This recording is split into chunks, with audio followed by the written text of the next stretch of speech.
స్థానిక శాసనసభ్యులు మాజీ మంత్రివర్యులు హైదరాబాద్ జిల్లాని తన సమర్థ నాయకత్వంలో అభివృద్ధి మరియు సంక్షేమ బాటలో ముందుకు నడిపిస్తున్న పెద్దలు శ్రీ తలసాని శ్రీనివాస్ యాదవ్ గారు, గౌరవనీయులు దివంగత ప్రధానమంత్రి, దివంగత నాయకులు, ఈ దేశానికి మరి ఎన్నో ఆర్థిక సంక్షోభాల నుండి మనల్ని గట్టెక్కించిన మహానుభావులు మరి స్వర్గీయ శ్రీ పివి నరసింహారావు గారి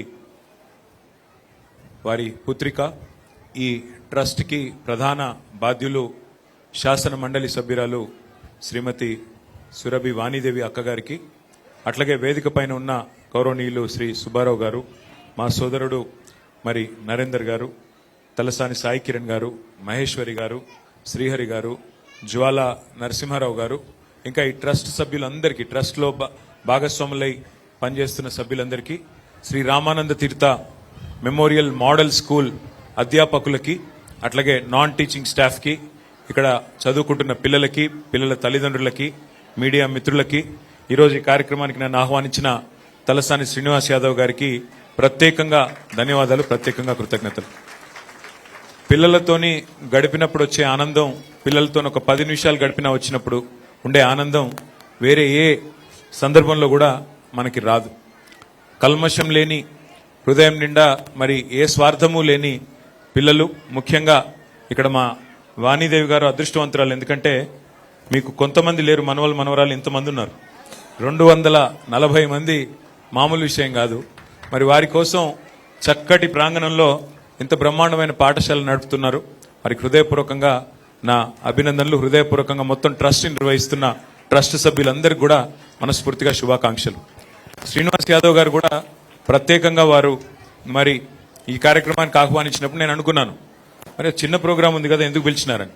కానీ ఎంత ఉదాత్తమైన కార్యక్రమం ఇది అనేది ఇప్పుడే ఇక్కడికి వచ్చిన తర్వాత అర్థమైంది. పిల్లలకి మరి మోస్ట్ ఆఫ్ ద కిడ్స్, ఇక్కడున్న కూర్చున్న పిల్లలు చాలా మంది చాలా బలహీన వర్గాల కుటుంబాల నుండి, చాలా పేదరికం నుండి, దిగువ మధ్య తరగతి నుండి వచ్చిన పిల్లలు. వాళ్ళకి ఉదయం పూట మరి బ్రేక్ఫాస్ట్ తిన్నా తినకపోయినా మధ్యాహ్నం మంచి పౌష్టికాహారం అందించాలనే ఉద్దేశంతో శ్రీనివాస్ యాదవ్ గారు చొరవ తీసుకొని వారందరికీ తలసాని మరి ట్రస్ట్ తరపున ఈ కార్యక్రమాన్ని ఏర్పాటు చేసినందుకు వారికి మనస్ఫూర్తిగా నా ధన్యవాదాలు, శుభాకాంక్షలు కూడా నేను తెలియజేస్తా ఉన్నాను.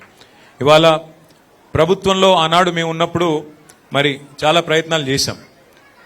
సీఎం బ్రేక్ఫాస్ట్ స్కీమ్ పేరిట కూడా ఒక కార్యక్రమాన్ని, చక్కటి కార్యక్రమాన్ని కూడా ఆనాడు కేసీఆర్ గారి నాయకత్వంలో 2023వ సంవత్సరంలోనే ప్రారంభించుకున్నాం. మళ్ళీ తప్పకుండా నాకైతే విశ్వాసం ఉంది, ఇంకా చేయాల్సిన పని చాలా ఉంది, తప్పకుండా మళ్ళీ అవకాశం వస్తుంది, వచ్చినప్పుడు ఇంకా మెరుగ్గా పనిచేయాలన్న ఆలోచన కూడా ఉంది. నేను ఇప్పుడే వాణిదేవి గారికి కూడా చెప్తా ఉన్నా, శ్రీ రామానంద తీర్థ మోడల్ మెమోరియల్ స్కూల్ ఏదైతే ఉందో ఇక్కడ మీకు ఇంకా ఏమైనా కావాలన్నా, అడిషనల్ క్లాస్ రూమ్స్ కానీ, లైబ్రరీస్ కానీ, ఇంకా ఇతరత్ర కానీ ఏమి కావాలన్నా దయచేసి నాకు కానీ శ్రీనివాస్ యాదవ్ గారికి కానీ చెప్పినట్టయితే పూర్తి బాధ్యత మేము తీసుకుంటామని చెప్పి కూడా వారికి తెలియజేస్తా ఉన్నాను. ఒక 3 ఎకరాల విశాలమైన ప్రాంగణంలో చక్కటి స్కూల్ ఉంది, మంచి ప్లేస్ ఇది. కాబట్టి ఇక్కడ ఏ అవసరం ఉన్నా స్థానికంగా వారు ఉన్నారు శ్రీనివాస్ యాదవ్ గారు, అదనంగా నేను కూడా మీ సోదరుడుగా మీరు ఏ ఆదేశం ఇచ్చినా తప్పకుండా ఇక్కడ ఇన్ఫ్రాస్ట్రక్చర్ కానీ, ఇంకా అడిషనల్ కెపాసిటీ కానీ పెంచేదానికి మీరు ఏం చేయమంటే కూడా మీరు ఆదేశం ప్రకారం చేస్తామని చెప్పి తెలియజేస్తూ, నేను పిల్లలకు చెప్పేది ఒకటే, వాళ్ళ పాపం వాళ్ళ బిజీలో వాళ్ళు ఉన్నారు, కానీ వాళ్ళ చిన్నపిల్లలందరూ, వాళ్ళ పేరెంట్స్ ఉన్నారు. మీరందరూ ఎంత గొప్ప వాళ్ళు అవ్వాలంటే ఒక పివి నరసింహారావు గారు లాగా 16 భాషలు, బహుభాషా కోవిదుడు ఆయన, 16 భాషలు మాట్లాడగలిగే సత్తా, ఒక అసాధారణమైన ప్రజ్ఞా పాఠవాలున్న గొప్ప నాయకుడు పివి నరసింహారావు గారు. తెలంగాణ జాతి కాదు, భారత జాతి ఎన్నటికీ మర్చిపోలేనంత గొప్ప నాయకుడు నరసింహారావు గారు. వారంత గొప్పగా మీరు కూడా ఎదగాలని మనస్ఫూర్తిగా ఆకాంక్షిస్తూ నన్ను ఈ కార్యక్రమానికి ఆహ్వానించినందుకు శ్రీనివాస్ యాదవ్ గారికి ప్రత్యేకంగా ధన్యవాదాలు తెలియజేస్తూ, నాకు నా నియోజకవర్గం వెళ్లేది ఉన్నది సిరిసిల్ల, కాబట్టి నాకు వెళ్ళడానికి పర్మిషన్ కూడా ఇవ్వాలి, ఎక్కువసేపు ఉండలేకపోతున్నా ఏమనుకోవద్దని చెప్పి కూడా మా అక్కకు చెప్తూ థ్యాంక్ యూ.